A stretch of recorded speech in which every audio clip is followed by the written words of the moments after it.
Hi, I'm Phil. I've been with Anglo American for 40 years, plus a month or two.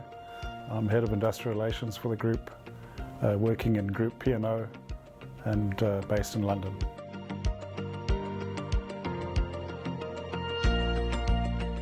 I was at Rio Tinto Bursa. So my father worked for Rio Tinto, so I grew up in the mining industry. I got a bursary and I was due to go and work at a mine in Namibia. And I was informed that I didn't have to pay my bursary back, but I wouldn't be getting a role because there was a downturn in the uranium business.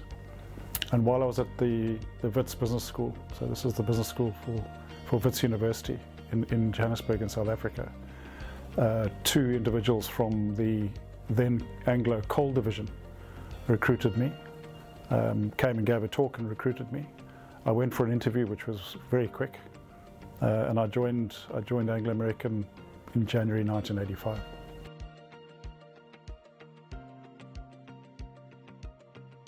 I remember my first day quite vividly. I was walking from the single quarters to the mine. It was a very hot January day, and it was about a kilometre walk. I was about halfway and this Mercedes pulled up next to me, white Mercedes, I'll never forget it. And a Scottish accented voice asked me if I wanted a lift, which I gratefully accepted. I got into the car and it was the chief engineer of the mine, a gentleman by the name of Joe Hodge. And he asked me what I was doing. He was a bit confused by my answer, which was graduate, in those days, graduate personnel trainee. But he visibly brightened when I told him that I enjoyed playing cricket and golf, and I was prepared to learn how to play lawn bowls as well. So I remember that. It was a key moment, and we became very good friends actually.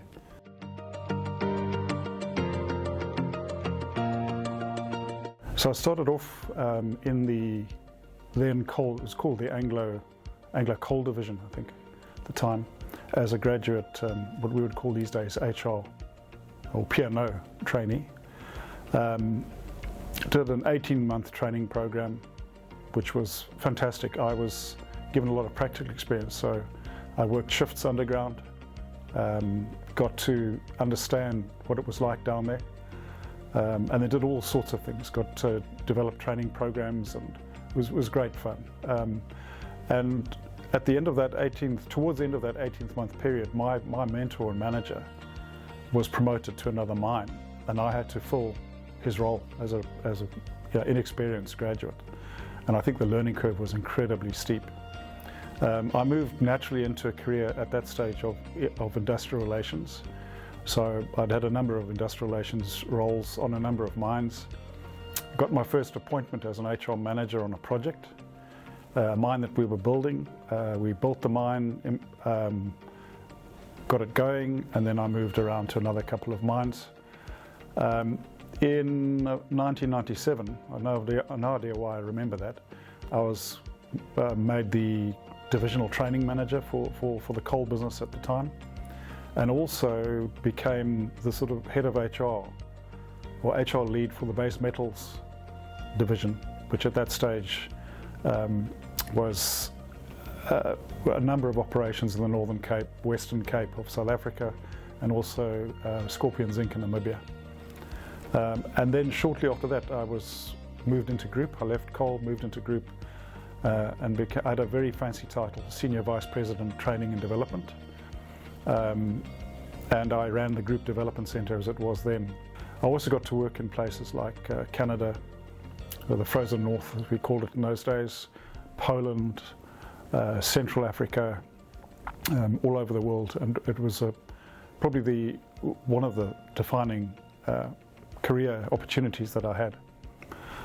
I then came back to the coal business as it was then. It was a different business then, as the head of HR, and I did that role in various guises. That business went from a South African regional operation to a global thermal coal business. So we had Colombia, so I spent a lot of time in Colombia and Southern Africa.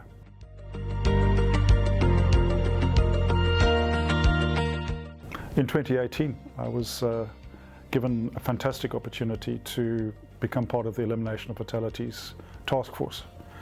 And I did that 2019, spent very little time at home, travelled for roughly half the year, but probably the highlight of my career, speaking to thousands of our frontline workers and getting a sense from them about what it is about our culture, our leadership, that allows people or gives people the impression that they can put themselves in harm's way.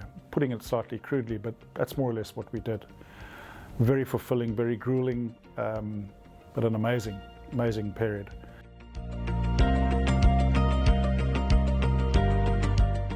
For me, it's providing the climate, the framework for people to do the best that they can, to be the best versions of themselves, if you will. For me, it's a lot about, what you expect your team to do, you should be doing yourself. There should be absolutely no doubt that, and it's something that I always felt very strongly about. If I asked a member of my team to do something, it was something that I would be absolutely prepared to do had I been in that individual's shoes. So no abdication, if you will. But also very conscious of the fact that as leaders, you're in the limelight. And people take their cues from you, your verbal, non-verbal cues. You set the tone. And it's quite a heavy, millstone around your neck as a leader. And you have work to do, particularly when times are tough. That's when you've got to show your mettle. And sometimes, even though you are affected by the particular situation, you need to be authentic. You need to be vulnerable. But being a leader sometimes is putting those feelings to one side, not forever, and just making sure that your team's okay. So for me, it's about doing and saying. What you say is what you do, giving people the freedom to do what they have to do, giving them the boundaries, because everybody needs their boundaries, but giving the support when you need to. And also, I think, being humble. I've always been at my best and felt really successful when I know that at least half my team members, if not more, I'll end up working for them one day. That for me is the ideal team. A diverse, high-performing team is what I think all leaders should relish.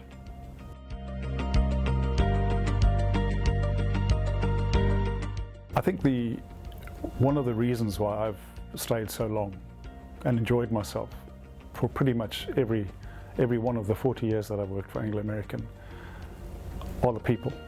And it sounds like a bit of a cliche, but it's so true. We have caring, compassionate leaders, and I've experienced that literally from day one.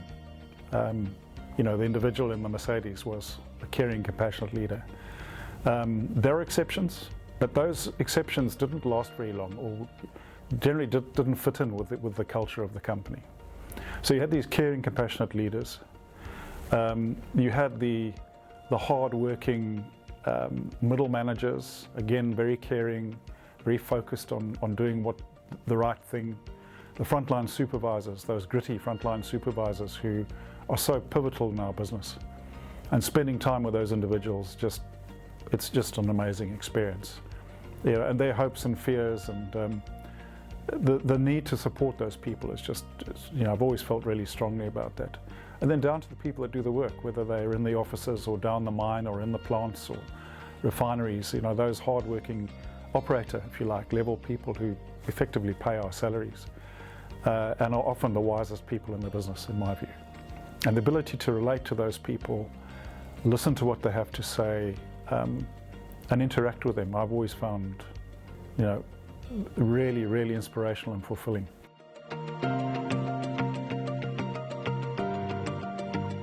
The diversity of people. If you look at the countries we operate in, they're very, very diverse.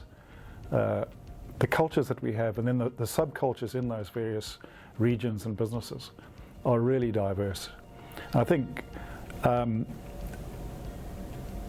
there's no doubt that, and there are statistics about, the more diverse teams are the most productive and so forth. There's all kinds of statistics, and I know in Anglo American we really do buy into this notion of diversity in all of its shapes and sizes and forms. And I think, I can remember being I think I was an industrial relations officer on a mine, when we made the decision, and at the time I was working in South Africa, where we said, although it's against the law of the land, we will now accommodate people together on the mine villages, irrespective of their race or gender. And that flew in the face of the law. That's the kind of company this company was and still is. And we were taken to court by various minority organisations that felt we were doing the wrong thing, and we stood by our decision, and we won the day, and we got a lot of support in doing that. It's a very basic thing, and it wasn't that long ago, and yet that's the kind of company we've always been. You know, you be yourself. We treat you like we want to be treated. We want you to feel welcome. We want you to flourish in the workplace. And there are exceptions. It's not perfect, but you know, I believe there are enough leaders, like-minded people in the organisation that want this, and I think, you know, that's why people come and that's why people stay.